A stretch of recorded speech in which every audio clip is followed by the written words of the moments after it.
ഇപ്പോൾ ആശാ വർക്കർമാരുടെ പേരിൽ ഒരു സമരമൊക്കെ നടന്നല്ലോ, അത് വിട്ടുകളയാം, ഞാനതിന് മറുപടി ഒന്നും പറയുന്നില്ല, അല്ലെങ്കിൽ അതിനെക്കുറിച്ചൊന്നും പറയുന്നില്ല.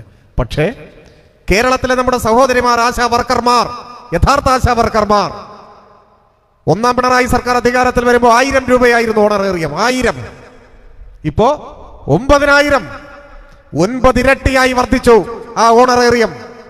അത് മതി എന്നല്ല, ഈ കടുത്ത സാമ്പത്തിക ഉപരോധത്തിനിടയിൽ അത്രയും നമുക്ക് ചെയ്യാനായി. 5 കൊല്ലം കഴിയുമ്പോൾ അപ്പോഴത്തെ LDF ഗവൺമെന്റ് ചുരുങ്ങിയത് 15,000 ആയെങ്കിലും അത് വർദ്ധിപ്പിക്കുമെന്ന കാര്യത്തിൽ സംശയമില്ല. ആ ദിശയിലാണ് നാം പോവുക. അങ്കണവാടി വർക്കർമാർ, ഇതൊക്കെ തുച്ഛമായ വേതനത്തിൽ ജോലി ചെയ്ത വിഭാഗങ്ങളാണ്.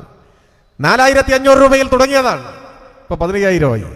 ഓരോ മേഖലയിലും ക്ഷേമ പെൻഷൻ നിന്നുപോയിരുന്നു, അവസാനിച്ചിരുന്നു, ഇപ്പൊ 2000 കൈപ്പറ്റുന്നു. വീട്ടമ്മമാരുടെ പെൻഷൻ ചരിത്രത്തിൽ ആദ്യമായി വിപ്ലവകരമായ ഒരു തീരുമാനം. 35 വയസ്സായ വീട്ടമ്മമാർക്ക് പ്രതിമാസ പെൻഷൻ, ചെറുപ്പക്കാർക്ക് പ്രതിമാസ സ്റ്റൈപ്പൻഡ്, ജോലി ലഭിക്കുന്നത് വരെ. അപേക്ഷ കൊടുത്തവരുടെ മുഴുവൻ അക്കൗണ്ടിൽ കഴിഞ്ഞ ആഴ്ച പണമെത്തി, അപേക്ഷ സ്വീകരിച്ചുകൊണ്ടേയിരിക്കുന്നു. ഇതെല്ലാം അതത് മേഖലകളിലെ ഏറ്റവും വലിയ നേട്ടമായ ആളുകൾ ചൂണ്ടിക്കാണിക്കുമെന്ന കാര്യത്തിൽ സംശയമില്ല.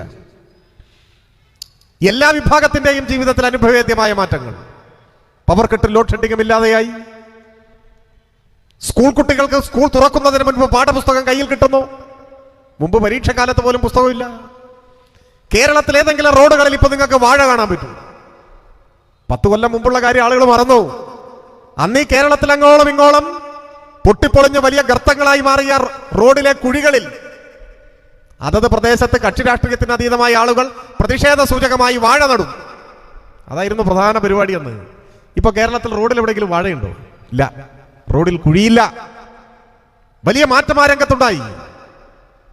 5 ലക്ഷം മനുഷ്യർ സ്വന്തം വീട് എന്ന സ്വപ്നം, 5 ലക്ഷം മനുഷ്യരല്ല, 5 ലക്ഷം കുടുംബങ്ങൾ. ഒരു കുടുംബത്തിൽ 4 പേരുണ്ടെന്ന് കണക്കാക്കിയാൽ 20 ലക്ഷം മനുഷ്യർ സ്വന്തം വീടെന്ന സ്വപ്നം യാഥാർത്ഥ്യമായി. ഇത് ഒരു സർവകാല റെക്കോർഡാണ്. ഈ സർക്കാരിന്റെ ഭരണത്തിന്റെ ഏറ്റവും മികവാർന്ന ജനകീയ മുഖം സ്വന്തമായ വീട് സ്വപ്നം മാത്രം കണ്ടിരുന്ന 20 ലക്ഷം മനുഷ്യർ സുരക്ഷിതമായ വീട് ലൈഫ് പദ്ധതിയിലൂടെ കൈവന്നു.